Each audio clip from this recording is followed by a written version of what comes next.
National Herald case में सोनिया गांधी और राहुल गांधी की मुश्किलें एक बार फिर से बढ़ सकती हैं। दिल्ली हाई कोर्ट 9 मार्च को अगली सुनवाई करेगा।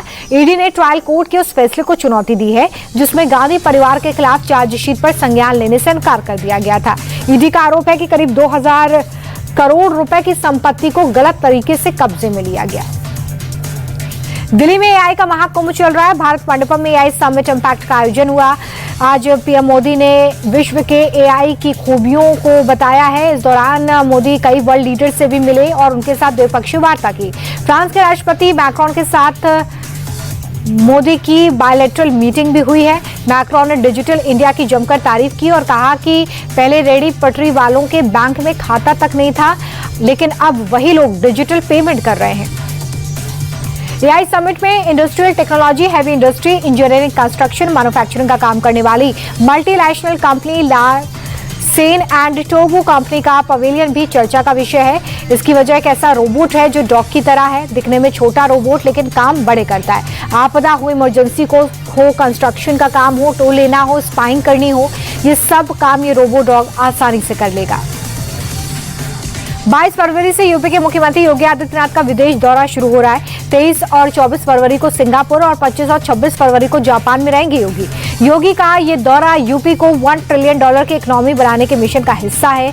विदेशी निवेशकों को यूपी में निवेश के लिए लाना इसका मकसद है। दिलचस्प बात यह है कि विदेश दौरे के लिए सीएम योगी के पहनावे में कोई बदलाव नहीं किया जाएगा। पहली बार यूपी के मुख्यमंत्री योगी आदित्यनाथ जापान जा रहे हैं। सीएम योगी का यह दौरा उत्तर प्रदेश में मॉडर्न परिवहन ढांचे को विकसित करने पर फोकस्ड रहेगा। सीएम योगी जापान में 600 किलोमीटर प्रति घंटे की रफ्तार से चलने वाली मैग्लेव ट्रेन में सफर करेंगे। करीब 100 किलोमीटर तक योगी इस ट्रेन में यात्रा करके इसे परखेंगे। जापान की अत्याधुनिक मैग्लेव ट्रेन चुंबकीय शक्ति के सहारे पटरी से ऊपर तैरते हुए चलती है। भारत और जापान सहयोग से स्मार्ट परिवहन को नई दिशा मिल सकती है। डिप्टी सीएम ब्रजेश पाठक द्वारा बटुकों को सम्मानित करने पर सियासत हो रही है। अखिलेश यादव ने ब्रजेश पाठक को सोशल मीडिया पोस्ट के जरिए टारगेट किया और लिखा कि लगता है कि वो जाने वाले हैं, ये जानते हैं। वहीं शिवपाल यादव ने कहा कि ब्रजेश उसी सरकार में डिप्टी सीएम है जिसने शंकराचार्य का अपमान किया। दूसरी तरफ बटुकों के सम्मान को कांग्रेस विधायक आराधना मिश्रा ने डैमेज कंट्रोल करार दिया। स्वामी अविमुक्तेश्वरानंद एक बार फिर से सीएम योगी पर निशाना साधते नजर आए। मुख्यमंत्री को कालनेमी बताते हुए असली हिंदू होने पर फिर से सवाल उठाए। शंकराचार्य ने कहा कि उन्हें सत्ता में रहने का नैतिक हक नहीं है। डिप्टी सीएम ब्रजेश पाठक के बयान का समर्थन करते हुए अविमुक्तेश्वरानंद ने कहा कि वो एक व्यक्ति का पाप धो रहे हैं, लेकिन उनके पास कार्रवाई करने की शक्ति नहीं है। सुप्रीम कोर्ट ने देश में चल रही मुफ्त की योजनाओं को लेकर राज्य सरकार को फटकार लगाई। सीजीआई ने कहा कि आखिर टैक्स पेयर्स के अलावा इन योजनाओं का खर्च और कौन उठाएगा। राशन और बिजली के बाद अब सीधा कैश ट्रांसफर, कोर्ट ने आपत्ति इस पर जताई। शीर्ष न्यायालय ने कहा है कि मुफ्त बांटने की जगह सुनियोजित नीति बनाएं। सरकार को रोजगार पर ध्यान देना होगा, लेकिन सरकारी कर्ज में होने के बावजूद मुफ्त की योजनाएं बांट रही हैं।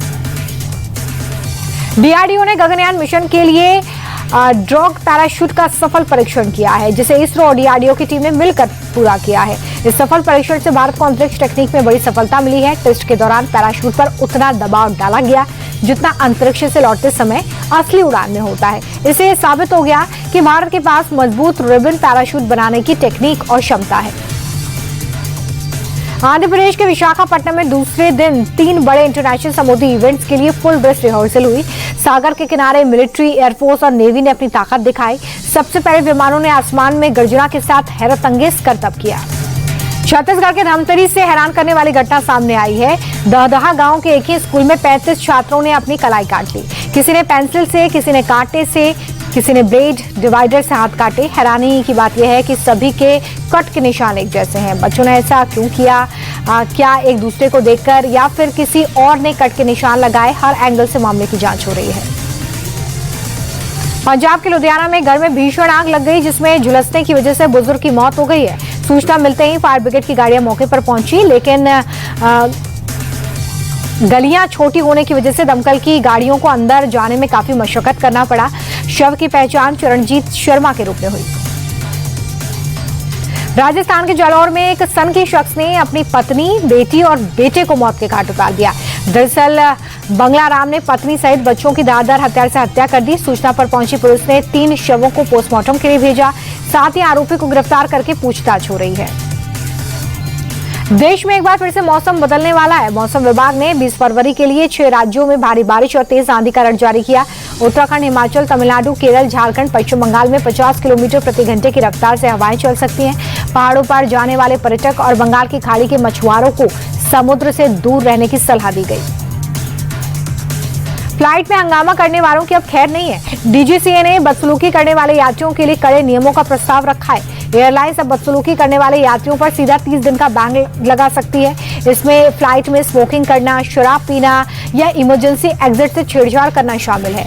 जो नियम अभी हैं उनमें पहले जांच कमेटी बनती है और फिर यात्रियों पर 45 दिन तक बैन लगाने की परमिशन मिलती है, लेकिन नए नियमों में जांच कमेटी की जरूरत नहीं होगी।